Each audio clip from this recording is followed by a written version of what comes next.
We got criticism on a multitude of levels. One being the title of the show. You know, people to this day still have not watched Blackish in the African American community because of the title. And I will always say to them, especially before we aired, it's like you're taking this out of context with no content. So your argument and your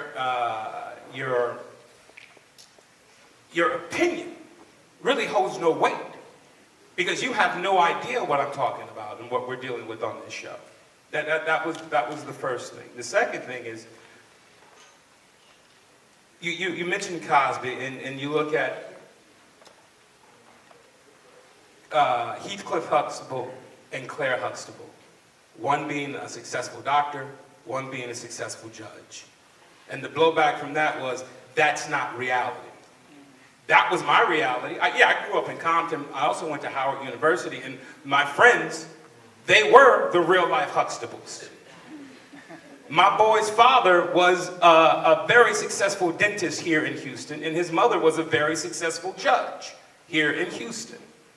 And there were several families like that.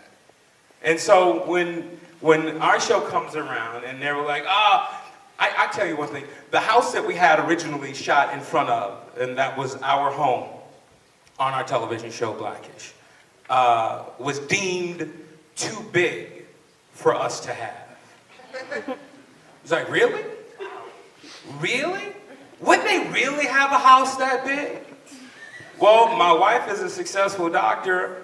I'm a VP at one of the biggest ad companies there is. Yeah. We drive S550s and all kinds of other stuff. Yeah. But we had to change our house. If you look at the opening of, and it's still in the opening credits, it's a different house than what they show when they show the exterior of our house, isn't it? But that was some blowback we got from one of the executives up at ABC and Disney. He was like, we think their house is too big.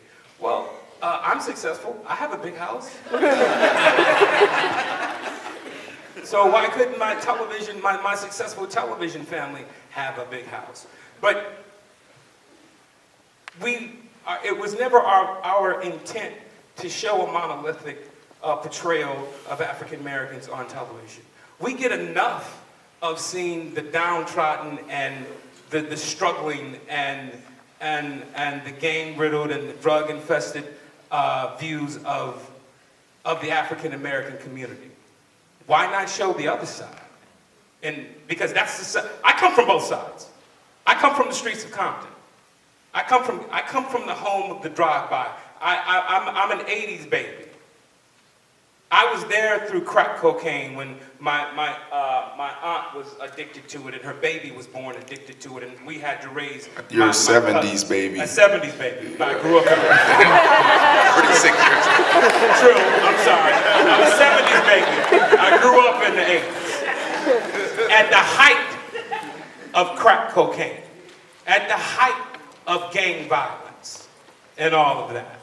So that is a world that I know. This success is also a world that I know. And this success is the world that I want to portray and the world that I want to show as a complete antithesis to this, the polar opposite of that. So I don't understand why the community would get upset for me showing us in this light. Really, you're not going to watch this show with this beautiful black family on this poster right now?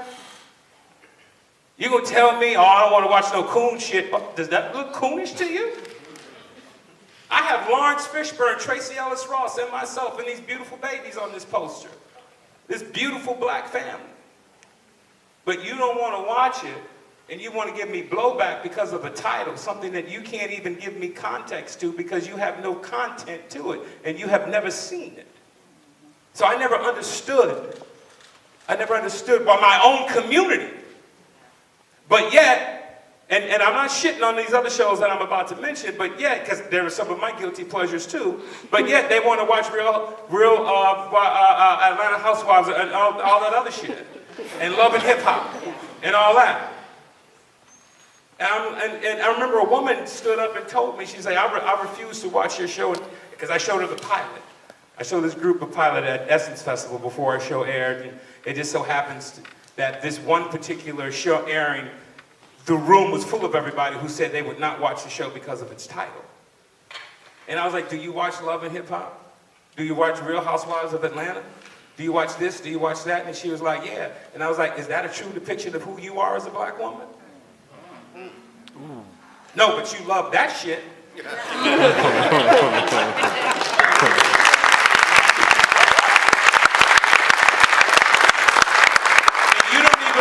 even want to give my show a chance. Even looking at I keep referencing the poster because it was behind me. It was behind me when I was sitting up on the stage, but it was a big, beautiful black poster of but you don't even want to give this a chance because of a title. But how is Blackish offensive to you? That's what I never understood. How is Blackish offensive? And that goes into some other shit that we need a psychologist up here to talk about when we hear the word black in something as black people. What does that trigger in us? And why does it trigger? And why does it have an effect on us the way that it does? I don't understand that. But to answer your question, those were all of the blowbacks and a lot more that I got even before the show aired. But then you look at it, and then it's like, well, why wouldn't I want to watch this?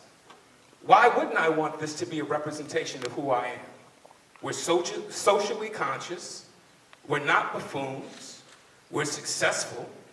We dress well. We're articulate. We have beautiful babies who don't get in trouble other than the normal stuff that regular kids get involved in. Why wouldn't I want my family to sit up and watch this television show and support this? Regardless if I was a part of it or not. If I were to see that, I'd be like, oh shit, yes, I gotta watch this every week. This is must-see TV, not only for me, but for my family and for my friends, especially with what they're talking about. I'm going through those issues as a white man, as a Latino man, as a black man, as whomever. They're going through the same shit that I'm going through. I get that. I understand that. But what I don't understand is the criticism that we still continue to get to this day. But I see the bullshit on TV that you do watch, and I'm like, oh, okay, never mind.